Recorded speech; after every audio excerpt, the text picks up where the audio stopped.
Welcome back, everyone, and I'm here again with Jeff Grant, SPR contributor, and today we're going to be looking at that college football game between the Oklahoma State Cowboys and the Florida State Seminoles. But first off, how you doing today, Jeff? Doing great, Dax. A lot of unknowns in this matchup, and when that occurs, I'm not exactly one that's going to wager on it, but I do think I have a lean for our viewers that are interested in having a little skin in the game on Saturday night. All right, cool. Well, I have actually heard some of the sources saying that Oklahoma State kind of landed in a difficult spot to open, as they're pretty much considered to be in a rebuilding year in Stillwater.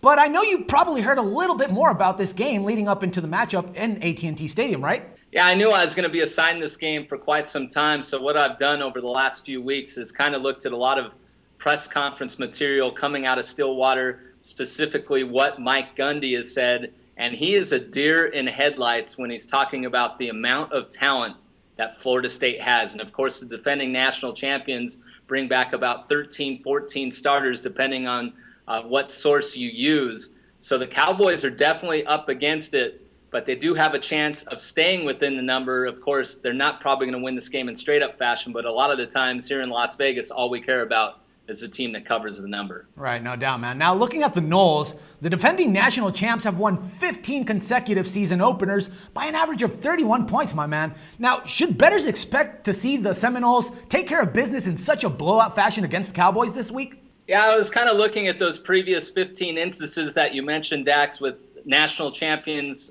coming into the following year, and a lot of those games have taken place against lesser competition. Right. So that's why you have the big disparity.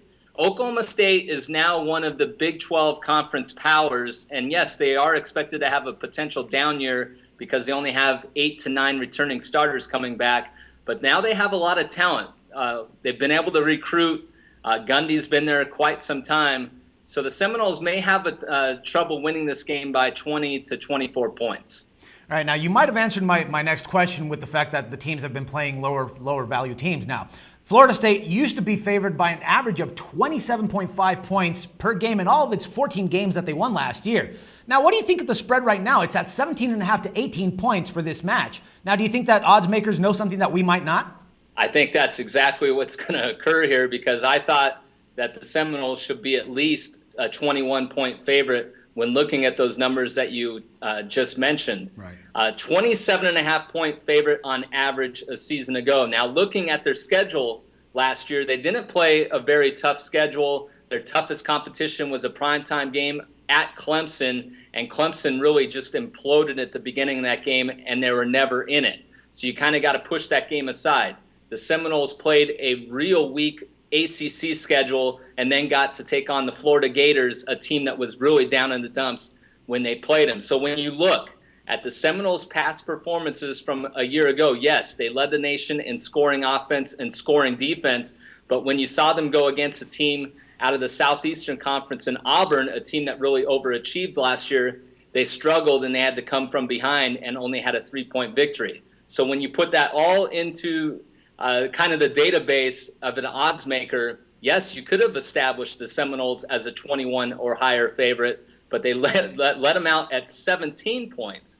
That has moved up to 18, and I expect that number to continue to climb because more than 70% of the action is on the Seminoles. And I'll say this, Dax, I mentioned when starting this video that there's a lot of unknowns. How motivated are the Seminoles going to be? And with that unknown and 70% of the action landing on them, I'm often looking at the other side. All right, so taking that into account, do you think we should go on the spread for the boys? I'm going to go with the Oklahoma State Cowboys in this one for a few reasons.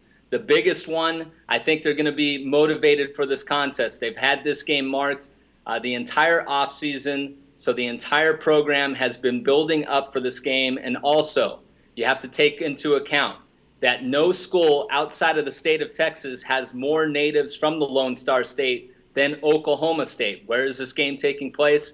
At AT&T Stadium in Arlington. Right. So Oklahoma State will be ready for this game, and they have an experienced signal caller in J.W. Walsh who should be able to move the football just enough to stay within this number. All right, good stuff, my man. Football's back. We're all excited, and I guess we'll talk again tomorrow for some more football. Thank you. And for SportsbookReview.com, this is Dax Floyd.